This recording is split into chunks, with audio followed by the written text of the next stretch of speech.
ngayong araw mga guys, nandito nga po pala tayo sa may Kalumpang, New Court dahil umorder nga po pala sa atin yung owner ng Arat Coffee ng 15 pieces na pastilog. Kaya nanood na nga din ako dito nung laro nila. Pero hindi pa nga natatapos yung laro nila, nagse-safety kagad ng 2 pastilog si Cap Marvin Baisa. Ayun, tinago na. Kaya kung wala kayong ginagawa ay samahan nyo muna kami dito sa aming trip. Let's go!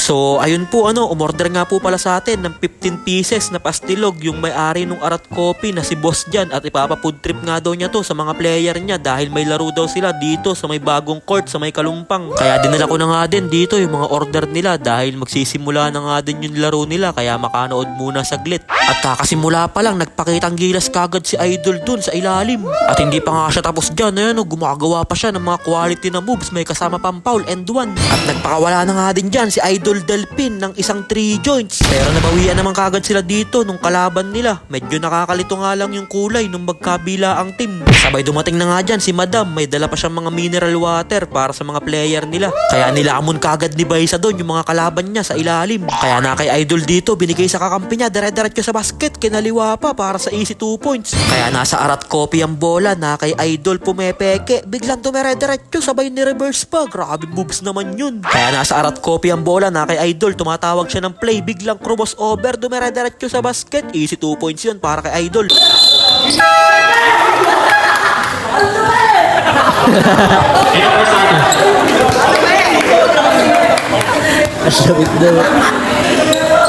At hindi nga makapaniwala si Idol doon na siya pa yung nakatulan doon ng offensive foul. Kaya tumatakbo na naman dito ang SBC, na kay Kian, binigay sa kakampi niya pero mintis lang si Idol doon, binalik kay Kuya Kian, sumide step pa. Kaya pinasok na nga dito si Boss Jan dahil nakakahabol na nga daw itong SBC. Kaya tignan na natin kung ano bang gagawin dito ni Boss Jan. Baka kakapasok lang niya, bigla kagad siya magpaulan ng mga 3 points. Kaya na kay Idol dito tumatawag ng pick, biglang tumira sa perimeter, ilista mo na yun. Kaya nag-umpisa na nga mga aldag dito si Baisa 2.0.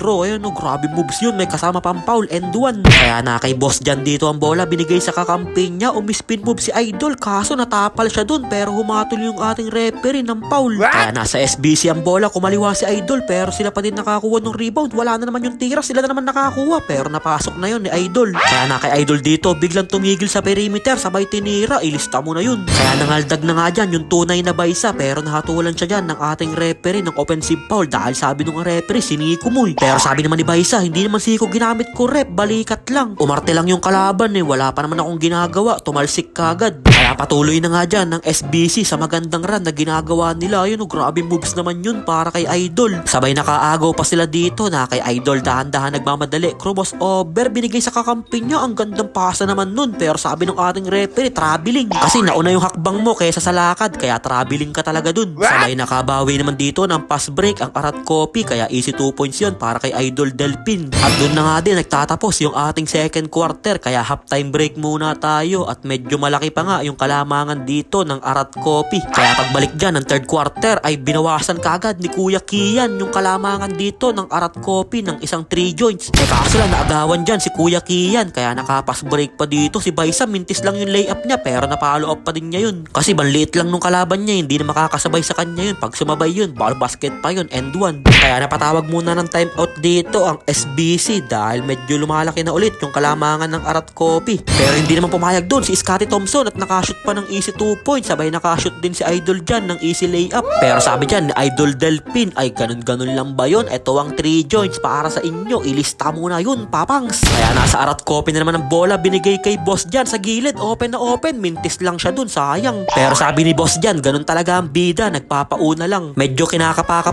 ko pa kasi yung ring, hindi ko pa masyado masipat. Sabay nakapass break pa dito si Boss Jan, hindi lang pumasok yung layup niya. Kaya sabi dyan ni Boss, tama na ang pagpapagat, eto na ang tunay na 3 joints, sinagis na, ilista mo na yun, papangs. Sabi sa inyo, nagpapakagat lang yan si Boss, kunyari pinapamintis lang yung mga unang tira, sabay sa huli papapasukin din pala niya. Pero nakabawi naman agad dito ang SBC ng isang magandang pasa kay Idol sa ilalim.